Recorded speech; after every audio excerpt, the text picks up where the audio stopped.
কঠোর নিরাপত্তার মধ্য দিয়ে আজ পরীক্ষা শুরু হয়েছে Tripura board of joint entrance examination. রাজ্যের বিভিন্ন প্রান্ত থেকে মোট 15টি পরীক্ষা কেন্দ্রে এদিন পরীক্ষা নেওয়া শুরু হয়, যার মধ্যে শহর আগরতলায় ছিল 8টি গুরুত্বপূর্ণ কেন্দ্র।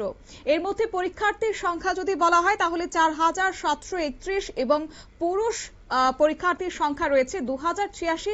এছাড়া মহিলা পরীক্ষার্থীর সংখ্যা 2645। সর্বমোট যে খবর, 3টি শিফটে পরীক্ষা নেওয়া হবে। সকাল 11টা থেকে কিন্তু শুরু হয়ে গেছে নিয়ম মেনে পরীক্ষা গ্রহণ। পরীক্ষাকে কেন্দ্র করে নজিরবিহীন একটা নিরাপত্তা লক্ষ্য করা যায়। প্রতিটি কেন্দ্রে মোতায়েন ছিল পুলিশ বাহিনী, প্রশাসনের কড়া নজরদারি রয়েছে। পরীক্ষার্থীদের পরিচয়পত্র যাচাই থেকে শুরু করে প্রবেশের আগে তল্লাশি সবকিছুই করা হয় নিয়ম মেনে। এ প্রসঙ্গে কি জানিয়েছেন ত্রিপুরা বোর্ড অফ জয়েন্ট এন্ট্রান্সের চেয়ারম্যান শুভদীপ পাল, শুনুন। আজকে আমরা রাজ্যব্যাপী 15টা সেন্টারে আমরা জয়েন্ট এন্ট্রান্স পরীক্ষা নিচ্ছি। এর মধ্যে 8টা সেন্টার আছে আগরতলায়, আর বাকি জেলাগুলোতে 7টা সেন্টার আছে। তো সব মিলিয়ে আমাদের পরীক্ষার্থীর সংখ্যা হলো 4731। তাদের মধ্যে আমাদের ছাত্রীর সংখ্যা 2645 এবং 2086 হলো ছাত্রের সংখ্যা। আমাদের পরীক্ষা 3টা শিফটে হচ্ছে।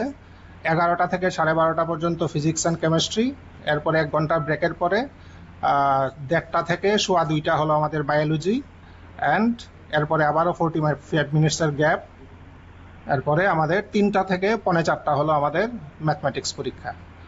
তো এবার অনলি পিসিএম এর জন্য অ্যাপ্লাই করেছে 604 ক্যান্ডিডেট, আর পিসিবির জন্য অ্যাপ্লাই করেছে আমার 2666 ক্যান্ডিডেট, আর 1461 number of candidates applied for both group, PCM and PCB both. এই মোটামুটি ডেটা। পরীক্ষা আরম্ভ হতে আরও 10 মিনিটের মতো বাকি আছে, কাজেই এর পরীক্ষার ডিটেলস আমরা এখনো পাইনি। এই দ্যাটস অল। পরীক্ষার ফলাফল পরীক্ষার্থীদের জন্য বসার ব্যবস্থা সহ প্রয়োজনীয় সব রকমের সুবিধা গ্রহণ করা হয়েছে কেন্দ্রগুলিতে। প্রশাসনের দাবি, কোথাও কোনো রকমের অপ্রীতিকর ঘটনা আপাতত ঘটেনি। সব দিক থেকে কড়া নজরদারি, সুশৃঙ্খল ব্যবস্থাপনায় শুরু হয়েছে জয়েন্ট এন্ট্রান্স পরীক্ষা। কোনো রকমের অপ্রীতিকর ঘটনা ছাড়াই চলছে পরীক্ষা গ্রহণ কর্মসূচি। নিয়ে নিচ্ছি ছোট্ট একটি বিজ্ঞাপন বিরতির সঙ্গে থাকুন।